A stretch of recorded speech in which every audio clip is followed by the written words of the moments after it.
So in this video I'm going to be installing a new panoramic roof on this Land Rover Discovery Sport.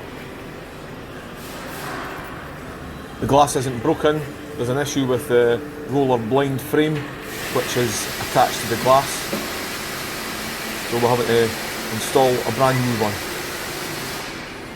This is a job getting done at the dealership. Let's get into it and I'll show you how it's done.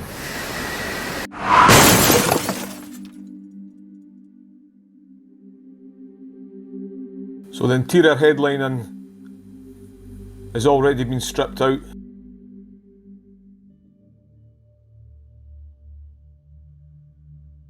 I've done 2 or 3 of these, and I usually use a combination of the cold knife blades and my wire cutout tool, and I do that from the inside. But because it's got a frame on it attached to the top for the roller blind, it's really hard to get to really cut it for the inside. So I'm going to cut this whole panoramic roof out from the outside with my Milwaukee multi-tool and my fine or fane, however you pronounce it, blades.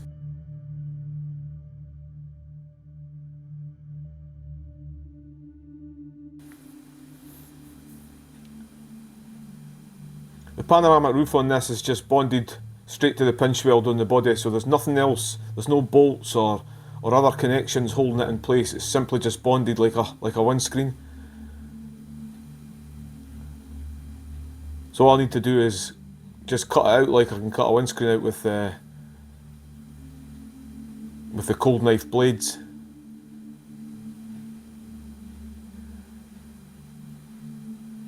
The only thing is with these, they're really tight. If you can imagine the weight of the glass sitting on the glue when it's fitted in the factory, it just sinks right down into the glue, so it's really close to the pinch weld. There's not much room to cut through, which makes it more difficult to cut through. So what I do is I use a combination of 3 different sizes of blades. I go through with the smallest blade first.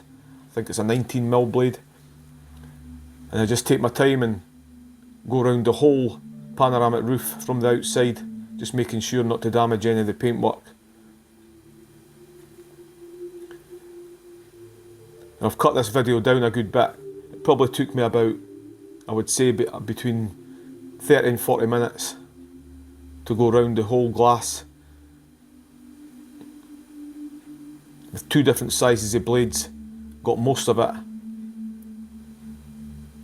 and then I used the largest blade, which I think is about 36mm, just to get a couple of bits of bond that were still attached at the corners.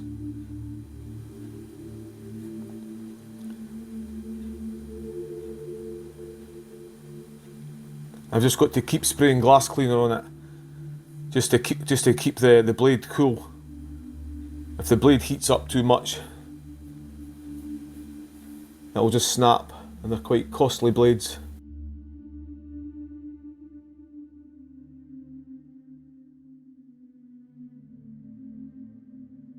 So once I've went round 2 or 3 times, you can see that the glass is completely away now.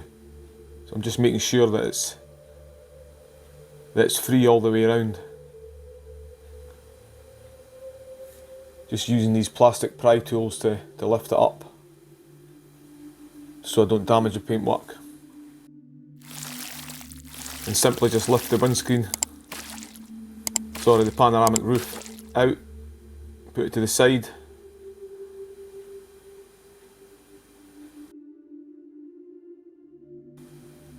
It's quite a heavy unit, quite awkward obviously to lift out from the roof. And then the same as a windscreen, same procedure, just cut back the old bond line.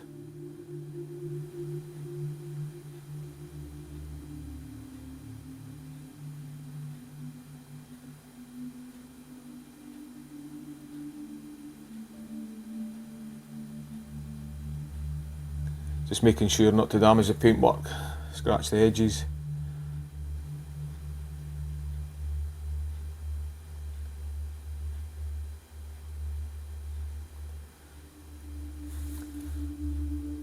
Once that's done, just give it a quick vacuum round, take any any dirt.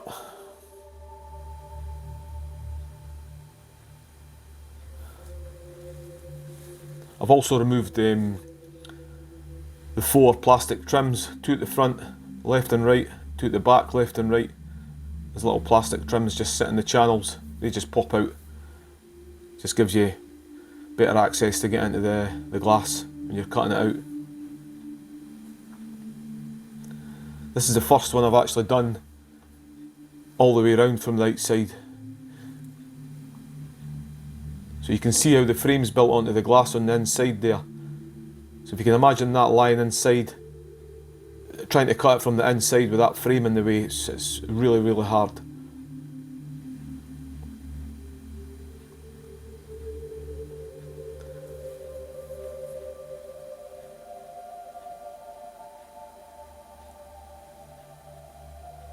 So just give it a clean up. Clean round all the pinch weld, get rid of any dirt, contaminants.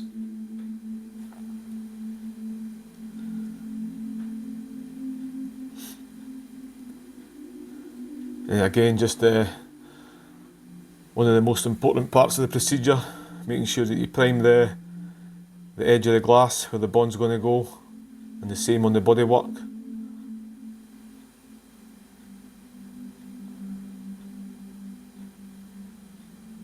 As I say in most of my videos when I'm doing a bonded window, this is really important to put the primer on.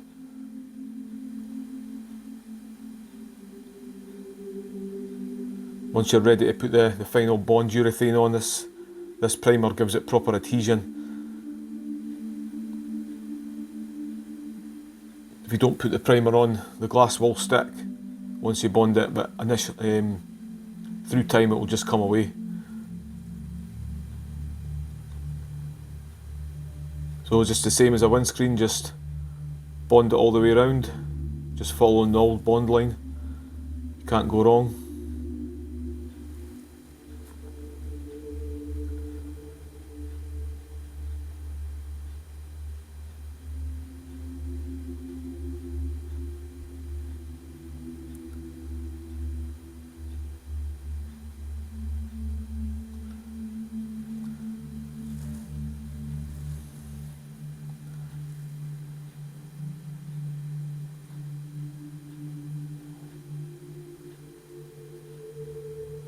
There's only one electrical connection on these that you need to disconnect, is at the front middle.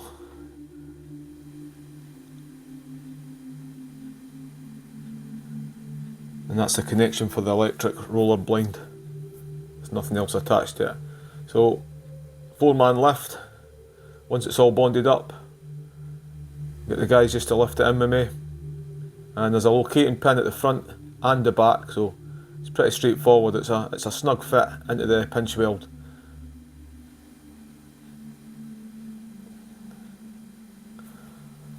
My point of view camera's angle's not the greatest at times. I'll have to work on my head movement as I'm doing the job, and that's it in. Once it's in, you don't really need to do much. I'm just pushing it down there, but to be honest, it doesn't really need it. The weight of the window, as you can see, a great fit.